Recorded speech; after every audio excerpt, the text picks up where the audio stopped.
नमस्कार मित्रांनो, प्राकृत इन्फोच्या आजच्या या आपण नवीन एक महाराष्ट्र शासनाचा घेऊन आलो आहोत. मित्रांनो, महाराष्ट्र शासनाने नवीन सार्वजनिक आणि खाजगी भागीदारी धोरण 2026 आणलेले आहे.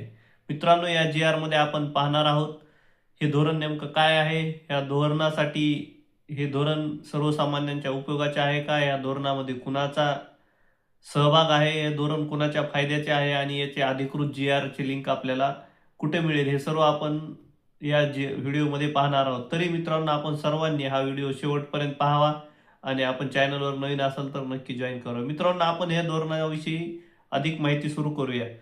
मित्रांनो, यामध्ये रस्ते, मेट्रो, पाणी पुरवठा आणि पर्यटन प्रकल्प पीपीपी मॉडेलवर राबवले जाणार आहेत. महाराष्ट्र सरकारने पीपीपी मॉडेल का आणले आहे, तर आपल्या सर्वांना माहिती आहे की शासन जे काही आतापर्यंत प्रकल्प राबवत आहे त्यामध्ये अनेक त्रुटी शासनाला आढळतात. प्रत्यक्ष कुठलाही प्रोजेक्ट इम्प्लिमेंटेशन करताना जे की स्ट्रिक्टली काही नियम्स पाहिजे, त्या ठिकाणी वर्कर्स पाहिजे, तर शासकीय धोरण असल्यामुळे त्या ठिकाणी बऱ्याच वेळा हलगर्जीपणा होतो किंवा तेवढ्या स्ट्रिक्टपणे प्रॅक्टिकली ग्राउंडवरती प्रोजेक्ट इम्प्लिमेंटेशन होत नाही. त्यासाठीच महाराष्ट्र शासनाने हे पीपीपी मॉडेल आणले आहे, म्हणजे सार्वजनिक खाजगी पार्टनरशिप. तर मित्रांनो, पीपीपी म्हणजे पब्लिक प्रायव्हेट पार्टनरशिप.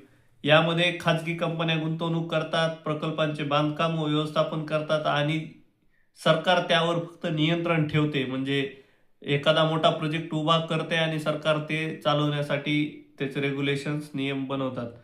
या पीपीपी पॉलिसी 2026 चे मुख्य उद्दिष्ट म्हणजे राज्यात आधुनिक पायाभूत सुविधा विकसित करणे, खाजगी गुंतवणूक वाढवणे, प्रकल्प मंजुरी प्रकल्प जलद करणे आणि नागरिकांना चांगल्या सेवा उपलब्ध होण्यासाठी हा नवीन शासनाने आणलेला आहे.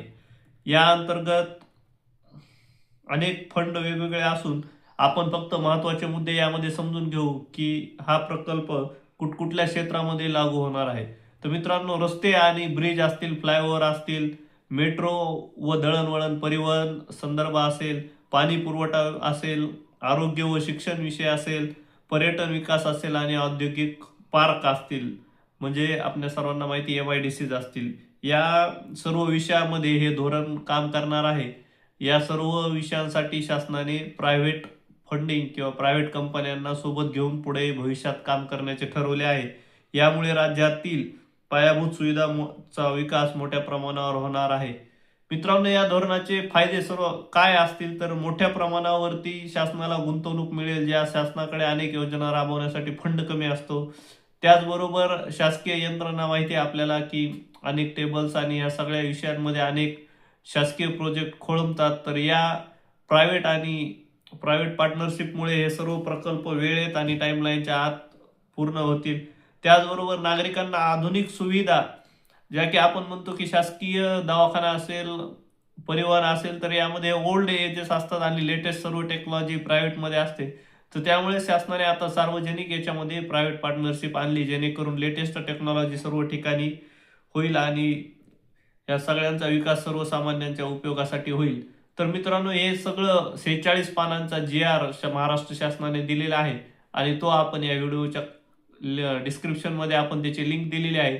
तरी आपण प्राकृत इन्फोच्या वेबसाईटवरती जाऊन याचा अधिकृत आपण पाहू शकता. धन्यवाद मित्रांनो.